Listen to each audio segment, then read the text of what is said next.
long time ago. Nettiquette. What's your perspective? Nettiquette, a term created in relatively recent times, thanks to the inordinate, almost boundless increase in online computer use of communication. Net etiquette, or etiquette on the internet, is propriety, or more simply put, good manners when communicating online. 3 areas where good netiquette is stressed are email, online chat, and news groups. I don't believe that any of us wants to be accused, or worse yet, found guilty of bad netiquette. To this end, I thought it helpful for us to discuss this term, to discuss the customs or guidelines for maintaining civilized and effective communications in online discussions and email exchanges. And to assist me in carrying out this task, I have asked 3 persons who, for seemingly completely different reasons, have developed a necessity for using the internet to communicate on a very regular basis, and thus I consider them to be experts in this field. I thought it would be helpful to get 3 folks from diverse backgrounds who have varying roles in our community, due mainly to their career paths, but also because of other things, for instance, their marital status, their circle of friends, their gender, and so on. Each of them will give you their own perspective on this topic. They would then be the focal points for a question and answer session, which it is my hope will give us all a better insight into netiquette. Now, our first panelist, Dr. Burnham-Onu. He is an ophthalmologist by profession, and he has many other passions. One of his major passions after the ophthalmology is Toastmasters, personal empowerment, and Rotary service.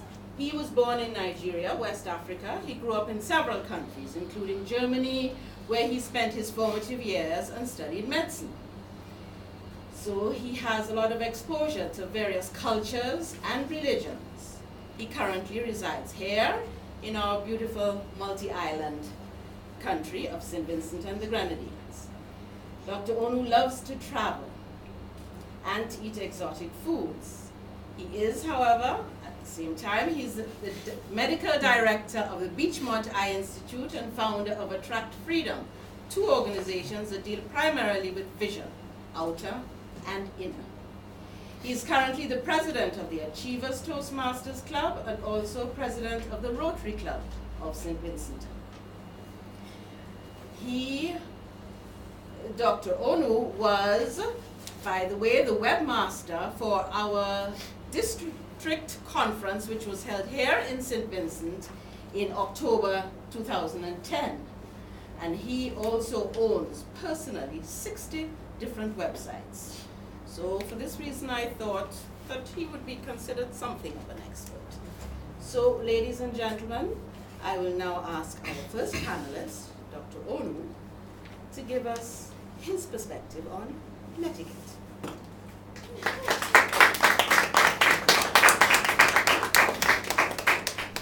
Thank you, Madam Moderator. Fellow Toastmasters, guests. Netiquette, the art of online communication. As you know, communication means that we are trying to make sure that at the end of the so-called communication, we leave the other person feeling good. If that is the case, then we have to then remember that communication will only work for those who work at it. I am going to talk about the 10 commandments, what we consider to be the holy grail of communication online. Number 1, we have to remember the human being. Remember always, even though we have a screen in front of us, somewhere on the other side, there is another human being with a screen, and they have feelings. We have to also remember, number 2, to adhere to the same standards of behavior online that we would follow in real life. That is the adage, do unto others as you would like others to do unto you. Number 3, we have to know where we are in cyberspace. That means that as a Toastmaster, if I go to a Rotary Club, I have to understand that Rotary, they have other customs and other ways of behavior. I cannot come in there with my Toastmasters behavior and expect them to understand where I'm coming from. So you lurk before you leap. You look around, you get accustomed to what is going on. If it's Facebook, you understand the rules and principles of Facebook. If it is Twitter or whatever it is you're using, you do that before you jump in. Otherwise, you could have other problems if you want to look at it that way. Number 4, you want to respect other people's time and bandwidth. Respecting time means that when we send out emails and we copy emails to so many people, and sometimes we don't even get the permission, we have to be very careful. Because what happens there is that we could be spamming them, and then we have to have them look through all these emails and also download all these attachments, giving us many problems. Number 5, make ourselves look good online. That means that because the internet is anonymous, we also have the opportunity to make ourselves look good online, and also whatever we want to do outside, we should also be doing inside. Meaning whatever we do offline, whatever we do online, we should also be doing it offline. Number 6, share our expert knowledge. The internet was made for us to grow and share knowledge. Number 7, help keep negative flame wars under control. Number 8, we should not abuse our power. And number 9, we should also be forgiving of other people's mistakes. And lastly, we should remember that communication works for those who work at it. Madam Moderator.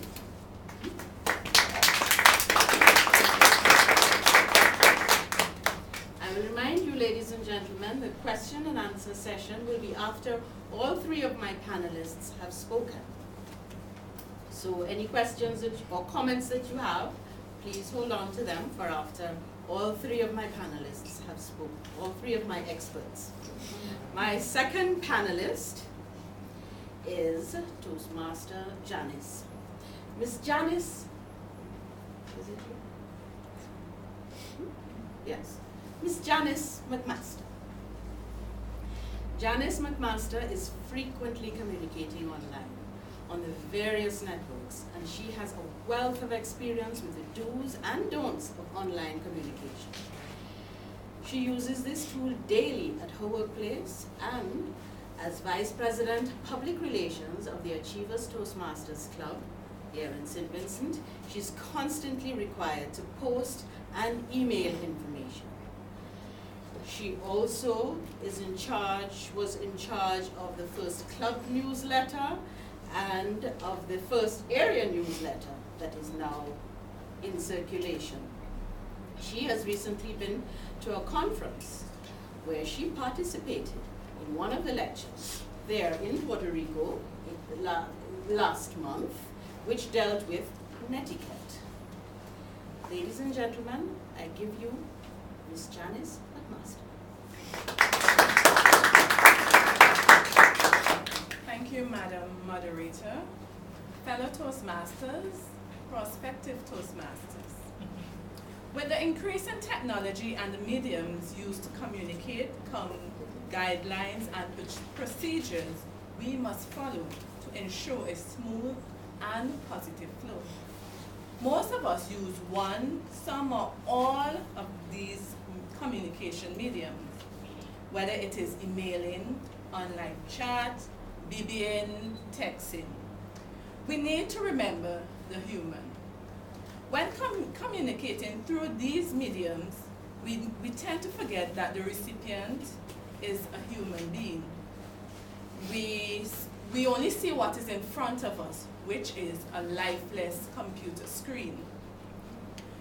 We need to realize that the recipient is not the electronical device, but he or she is actually flesh and blood with feelings just like us. We must guard ourselves against sending messages that can be misinterpreted. Always revise and revise to make sure that we convey exactly what we want to say. Because when we click send, it is gone. The damage is done. From time to time, we have to deal with sensitive matters. Although I advise that such matters should be dealt with face to face, sometimes we don't have a choice or the opportunity is not there, so we have to do it online. Therefore, I advise you, when sending a message, first make sure it's a private message, especially when it's a sensitive message. Don't CC it to everyone. Or don't post it on your Facebook page for that person. That would not be nice. Because think about it, you're an employer and you're dealing with a sensitive matter with one of your employees.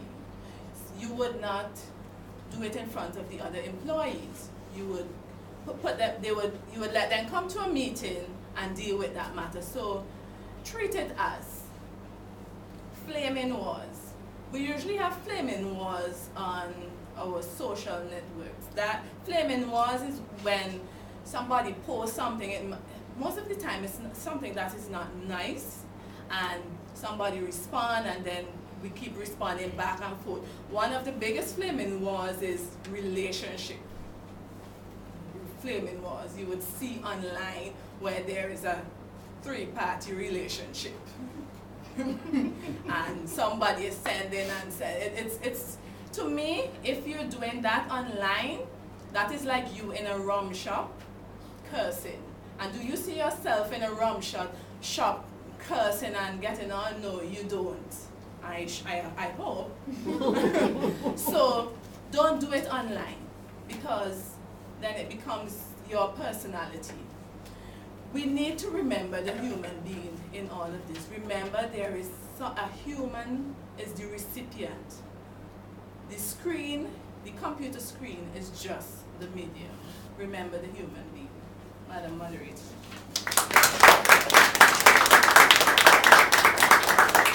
This is the second of my expert panelists this afternoon.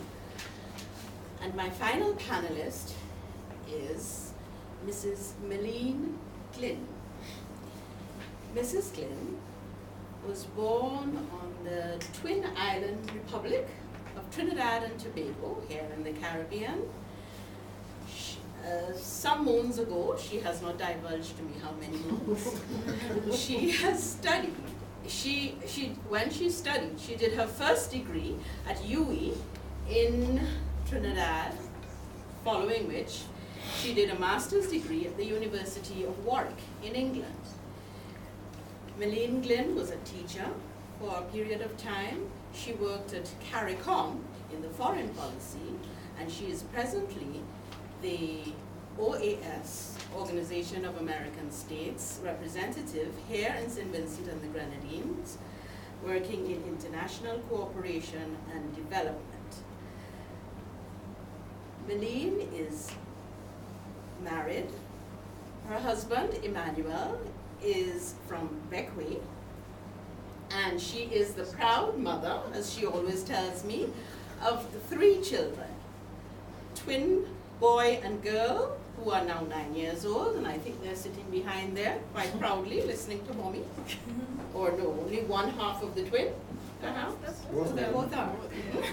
And her younger son, Christian, who is, he's 5. Sorry, I thought he was 6, he's 5. As such, Mrs. Meline Glynn, she needs naturally to be able to communicate both on and offline with the various people in her work circles, and also to manage on and offline communication with her family. With the 3 children in your family, there is definitely much need for communication. So I give you, ladies and gentlemen, my final panelist for this afternoon, Mrs. Meline Glynn.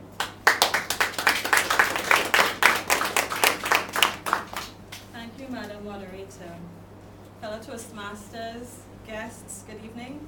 It is my pleasure to be here with you today. Thank you for inviting me. The St. Vincent and the Grenadines that we currently occupy is becoming an increasingly unsafe space, especially for women. The crime statistics continue to rise every day, and all of us are more and more concerned about our comings and our goings. Are we as concerned, though, about our comings and goings in cyberspace? My presentation today is about how we can ensure our security on the internet. First, do not send your private information over the internet if you are not certain of the security of the site that you are sending it to or the site on which you are posting it. Your credit card numbers, your street address, where you work, how many people live with you. These are bits of information that anyone with nefarious intent can use to find you or to make you a victim, as Dr.Ken was speaking of earlier. For example, I remember a few years ago, there was a case published online in the newspapers online where a child had been communicating with someone whom she thought was her own age over the internet. She provided her street address, who her parents, who all of the information that was necessary in order to find her. And find her someone did. Traveled across the United States to her city, to her home, turned up on her doorstep, introduced himself to her parents, and said if he was someone intent on some criminal activity, he could have found their child quite easily. It turned out he was a security expert who was testing to see how easily, how kinds of information that people provided over the internet and how easy it was to find them based on that information. If he was not a security intended person, what could have happened to that child and family? Second, when sending information, remember that whatever you send can go further. Remember that if you tell 2 people, they can tell 2 people, and they can tell 2 more people, and so on, until hundreds of people have that bit of information that you had only intended for a close circle. For example, when my children were small, the twins who are sitting behind you, as a proud parent, I regularly sent photos of them to our close circle of family and close friends, not knowing that those families, some members of that family were sending the photos on. One day I was approached on the street by a complete stranger who told me that she liked my children and liked the photos she'd seen of them. This was a complete stranger to me. I'd never seen her before. She had never seen me either, at least so I thought. It turned out that one of my family had sent her the photos that I had sent to that family member, and so she had gotten them after several iterations of it circling among various persons. So be careful where you send your information. Third, cyberspace is not always a safe space. The people you meet on the internet may not be who they are, how old they are, what gender they claim to be, or even where they are. You would not walk into a room full of strangers and tell them everything that there is to know about you, your private information. So don't put that information on Facebook or share it generally on the internet either. Fourth, Big Brother is watching. In the world that we live in nowadays, employers also go on Facebook. They also visit other social networking sites. They know what you are saying. They know when you are saying it, if you are saying it during working hours. They know what you're saying about themselves, about the company that you're working with. Be very careful that what you say on Facebook does not land you out of a job. The internet can be a wonderful place. It can also be a very insecure space. Be very careful what you do on it. Madam Moderator.